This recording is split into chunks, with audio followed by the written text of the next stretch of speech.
San Diego Naval Base was never intended to be the backdrop for a scandal. Guests donned their dress blues, names were verified twice, and no journalist was permitted entry, yet someone appeared without a name tag. He wore a hoodie, stood apart, and remained silent. A Navy officer splashed water on him, laughed, and attempted to have him removed. Then Tom Cruise pointed at him. What transpired would become a lesson echoed around the globe. The flag flapped heavily in the morning breeze, its shadow flickering across rows of folding chairs arranged with military precision. San Diego's naval base buzzed with quiet anticipation as the Echo Shield ceremony was about to commence, a significant event marking the expansion of a program designed to heal invisible wounds, PTSD, survivors' guilt, and a long journey back from war. Families in pressed attire gathered, and officers polished to perfection stood shoulder to shoulder. Journalists were not invited. This was not a media showcase. It was for those who had endured too much, lost too much, and were finally learning to breathe again. In the back, past the line of chairs and camera stands, a man stood alone. His faded olive-green hoodie and frayed jeans suggested he had walked far and never looked back. A bald cap pulled low and tired boots completed his look. He carried no badge, wore no stripes, just a quiet presence, still but not hesitant, calm but not distant. A few heads turned, then turned away. "He is with someone," a junior sailor whispered. "No idea. Looks like he wandered in." Keanu Reeves said nothing. He wasn't on the guest list. That was intentional. He didn't want to be introduced or to stand on stage. He was there for one person, a young man named Marcus J. Dalton, 24 years old, a SEAL recruit. 2 years ago, Marcus had stood on a rooftop with a bottle of pills and a voicemail to his mother that never got sent because a man named KR showed up. Not with therapy or speeches, just time and listening. Now Marcus was clean, focused, and speaking at today's event. But as Keanu stood there, watching the field of uniforms and medals, he knew how this would unfold. He didn't fit into this world. A sharp voice cut through the crowd. "Excuse me." A man in a crisp black uniform approached, clipboard in hand and sunglasses hiding his intent. "Petty Officer Raymond Knox. This area is restricted to participants and authorized guests," he said flatly. He wasn't on the guest list. That was intentional. He didn't want to be introduced or to stand on stage. He was there for Marcus. 2 years ago, Marcus had stood on a rooftop with a bottle of pills and a voicemail to his mother that never got sent because a man named KR showed up. Not with therapy or speeches, just time and listening. Now Marcus was clean, focused, and speaking at today's event. But as Keanu stood there, watching the field of uniforms and medals, he knew how this would unfold. He didn't fit into this world. Knox stepped closer. Final warning. Then, without ceremony or shame, he tipped the contents of his water bottle onto Keanu's shoulder. Ice water splashed, and the crowd fell silent. Keanu blinked, that was all. Behind him, the flag caught the wind again and rose. The silence after the splash was brittle. Water darkened Keanu's hoodie and pulled along the edge of his collar, drops rolling down his chest like accusations, daring him to react. But he didn't. He stood motionless, gaze fixed forward, jaw slack but not weak. Conversations stopped, chairs creaked as guests shifted, and a ripple of unease moved through the field. Petty Officer Knox didn't seem to notice.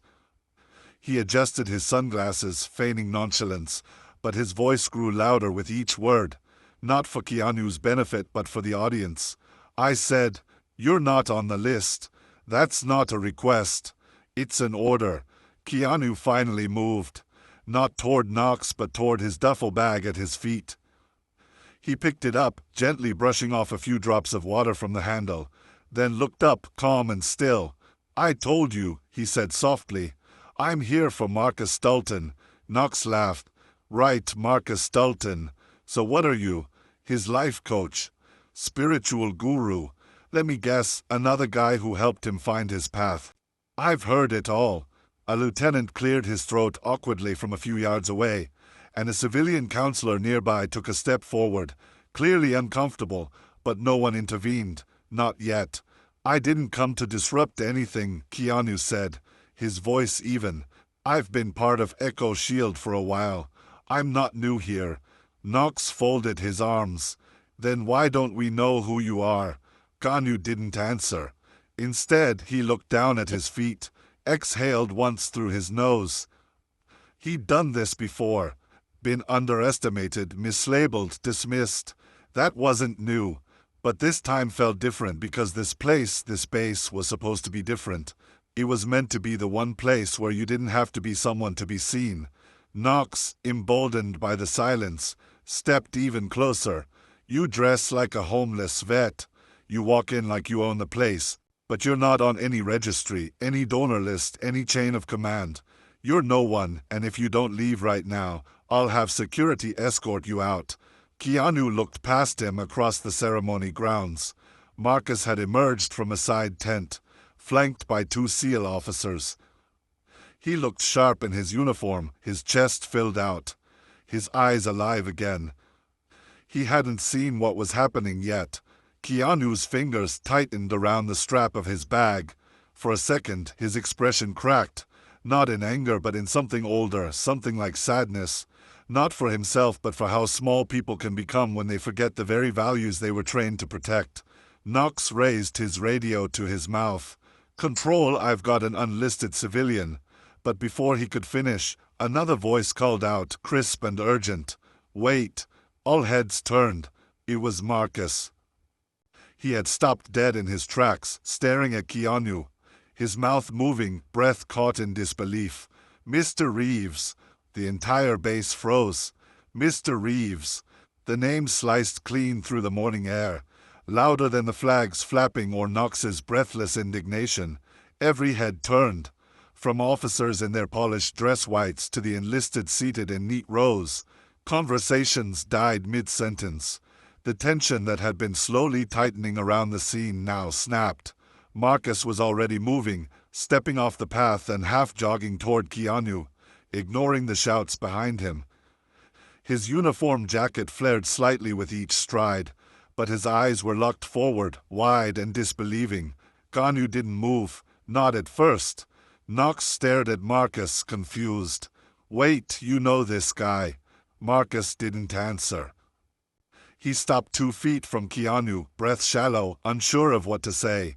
The last time he'd seen him, Marcus had been sitting on a hospital cot, lost in silence, clutching a photograph of 3 friends who hadn't come home that night. A man with tired eyes and a coffee-stained jacket had pulled up a chair and said, "You don't need to talk. I'll just sit here, and if you want to scream, go ahead." "I've heard worse." Marcus had screamed for hours, and Keanu had stayed. Now, in broad daylight, under the full weight of unformed hierarchy, Marcus saluted sharply with full form. "Sir," he said, voice rough, "I had no idea you'd come." Keanu gave him a soft smile. "I promised I'd be here when you spoke." Murmurs spread like wildfire. "That's Keanu Reeves." "No way. What the hell is he doing here?" Petty Officer Knox's face drained of color, his hand dropping from the radio. The bravado in his posture wilted. "Wait, Keanu Reeves." Like John Wick. But Marcus wasn't done. He turned not to Knox but to the crowd. "This man," his voice wavered then steadied, "sat with me for 5 nights in a row. He didn't have to. He never once mentioned his name, never once asked for thanks. I wouldn't be alive if not for him. I wouldn't be standing here." Keanu shifted slightly, uncomfortable with the spotlight, but Marcus continued anyway. "Echo Shield exists because of people like him. Not the loud ones, the ones who listen, the ones who come back when no one else does." Someone in the audience stood, then another, a young Marine, then an older Army veteran in a wheelchair. Quietly, one by one, they rose, not for Keanu's fame, but for the echo of something they recognized. Respect, gratitude, truth. Knox backed away a step, eyes scanning the crowd as if looking for a way out, but there was none. His voice, once sharp and commanding, was now barely a murmur. I didn't know." Keanu finally looked at him. I know, he said simply. That's the problem. Then he turned back to Marcus and nodded toward the stage. You've got a speech to give. Marcus smiled, and for the first time in years, it didn't tremble. The podium stood under a white canopy at the center of the base, flanked by two flags, the Stars and Stripes and the Navy SEAL trident. The crowd had resettled, but the energy had changed. No longer a routine ceremony, no longer background nods. Now every breath held weight. Marcus adjusted the mic with trembling fingers, not from fear but from something deeper, maybe awe or responsibility. He cleared his throat, eyes scanning a sea of uniforms and civilian supporters, but his gaze always found its way back to the man in the hoodie, now seated quietly in the far left corner. Keanu hadn't moved, hadn't repositioned himself for recognition. He simply sat like before, unnoticed until he wasn't. My name is Marcus J. Dalton, he began, voice louder than he expected. And I used to think survival was shameful. He let that hang in the air. Not a single chair creaked. When I got back, I wasn't whole. I wasn't loud. I wasn't brave, and I thought that made me broken. Because in the teams, you're supposed to fight through it, not feel it. But then someone sat beside me. He didn't wear a uniform. He didn't tell me to man up. He didn't tell me what to do. He just listened every night until the screaming inside got quieter. Marcus glanced toward Keanu again. He never introduced himself, didn't talk about his films, didn't mention Echo Shield. I didn't even know he helped fund it. A collective intake of breath swept through the crowd. This was new. That man sitting back there paid for 60% of this entire program out of his own pocket. Not through a charity, not for tax write-offs, just quietly so others could live. More shifting now. Not from discomfort but revelation. Officers murmured to each other. One looked down at the ceremony pamphlet, confused why Keanu's name wasn't anywhere. Marcus smiled faintly. That's who he is. He doesn't need you to know, but maybe you should. The silence that followed wasn't empty. It was dense, reflective, and from the edge of the crowd, Keanu finally lifted his gaze. And for just a second, their eyes met. Pride wasn't in his face, just quiet gratitude that the boy he once watched fall apart could now stand taller than any man there. Behind the canopy, the doors of a black SUV opened, and out stepped Tom Cruise in a dark navy suit, aviators tucked into his collar, a solemn expression hardened by what he'd just witnessed from afar. He moved without flourish, approached the edge of the seating area, and took off his sunglasses. I came here today to honor the men behind Echo Shield, he said, voice calm but clear. Turns out the man I came to honor was nearly thrown out before the ceremony started. Every head swiveled, and when he pointed to Keanu, who now stood, hoodie damp, hands in pockets, the crowd did something no one expected. They stood with him. Are you still watching? If you've made it this far, it means you're someone who listens, who cares, and who values quiet strength over loud applause. Comment the number 8 below if you believe in the greatest power. Keanu didn't move at first. The sea of people stood around him, not for celebrity but for something heavier, something earned. The kind of respect that doesn't come from applause but from recognition that someone had given when they didn't need to, stayed when others walked away, and listened when no one else could. Tom Cruise's words still echoed. The man I came to honor was nearly thrown out before the ceremony started. In front of the crowd, Petty Officer Raymond Knox stood stiff as stone. His face flushed, chest rising and falling like he couldn't get enough air. Every word that had come from his mouth earlier, loiterer, homeless, not on the list, now sat like lead in his throat. The commanding officer of the base stepped forward, clearing his voice. Mr. Reeves, on behalf of this base and the entire Echo Shield program, I offer our formal apology. Keanu didn't answer, not right away. He glanced at Marcus, then at Knox. The young officer couldn't meet his eyes. A dozen cameras now pointed their way. Smartphones from fellow soldiers, staff, even an official Navy photographer who had instinctively lifted his lens. Keanu finally spoke. You don't need to apologize to me, he said quietly, but the mic caught every syllable. Just don't let it happen to the next person. The statement hit harder than anything else had all morning. Knox, humiliated, stiffened his posture as if clinging to protocol would save him. But then something unexpected happened. From the row of veterans, the ones in wheelchairs, the ones with missing limbs, the ones who had come just to sit under the sun and remember, a grizzled older Marine stood. His left pant leg was pinned up where it ended above the knee. He walked slowly with a cane, stopping in front of Knox. "You remember faces," he said. "That's what they drilled into us in boot. Always look a man in the face. You looked at him and you didn't see him. You saw what you feared, the unknown, and you spat it out." Knox looked like he might cry. Keanu stepped forward, placing a hand gently on the Marine's shoulder, then turned to Knox. "I'm not angry with you," he said, soft as wind. "I know what pressure looks like. I know what fear does. I also know that healing only happens when you choose to see people." The moment hung there, not dramatic, not forced, just honest. Then Tom Cruise walked over, breaking the tension with his usual ease. He clapped a hand on Keanu's back. "You've always been better than the roles they gave you." Keanu smiled faintly. "I just like to listen." Tom turned to the crowd. "Well, now it's time the world listened to him." And with that, the audience, Navy, Marine, civilian, and veteran alike, erupted into the only kind of applause that matters. Silent nods, straightened backs, and the long echo of shame turning into growth. The internet did what it always does. By the time the ceremony ended, the first video had already hit 500,000 views.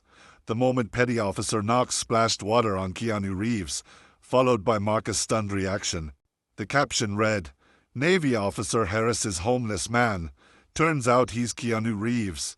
Minutes later, the second clip surfaced. This one was different. Someone had filmed the speech. Not the official version, not framed from a tripod, but raw, handheld, shaky, emotional. It captured Marcus' trembling voice, the gasps from the crowd, and Keanu's stillness in the moment Tom Cruise pointed him out. Then came the real gut punch in the clip. A Marine veteran with a cane confronted Knox. His voice, low and grave, cut through the ambient noise. "You looked at him and you didn't see him. You saw what you feared, the unknown, and you spat it out." That single line began circulating online under one phrase.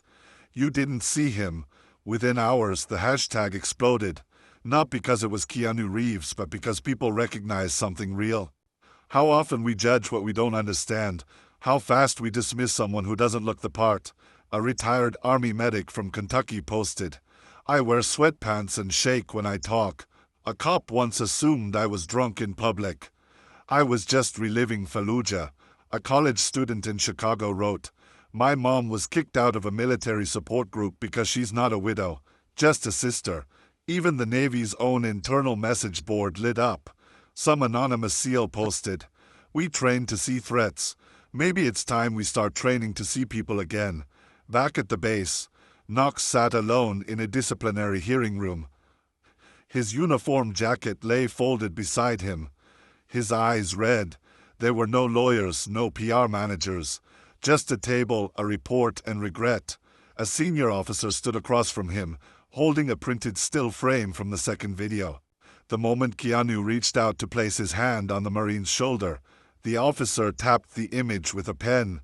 "You know what makes this worse, son." Knox looked up, exhausted. "Everything." "No," the officer said, "that you never asked who he was. You assumed. And the Navy doesn't run on assumptions. We run on respect." Across the compound in the Echo Shield recovery wing, Keanu visited quietly with Marcus and a few other vets. No cameras, no phones. He didn't give speeches, he just listened. He brought extra socks, journals, a duffel bag full of new headphones. One of the young Marines asked, "How do you handle people treating you like you're invisible?" Keanu thought for a long moment, then said softly, "By seeing others." That line too made its way online, and by nightfall, the world wasn't talking about an actor anymore. They were talking about a mirror. The next morning, a manila envelope appeared on the commander's desk. No name, no return address, just sealed tight, deliberate, like someone who didn't want to be asked follow-up questions. Inside was a handwritten letter. The ink bled slightly at the edges, like it had been folded and unfolded more than once. To whom it may concern, I don't need a medal. I don't want a ceremony. I don't belong in anyone's headline. This isn't about me. I've spent most of my life watching others break while pretending they weren't, and I learned that the most heroic thing a person can do isn't to take a bullet. It's to stay quietly when someone else is about to. Go shield.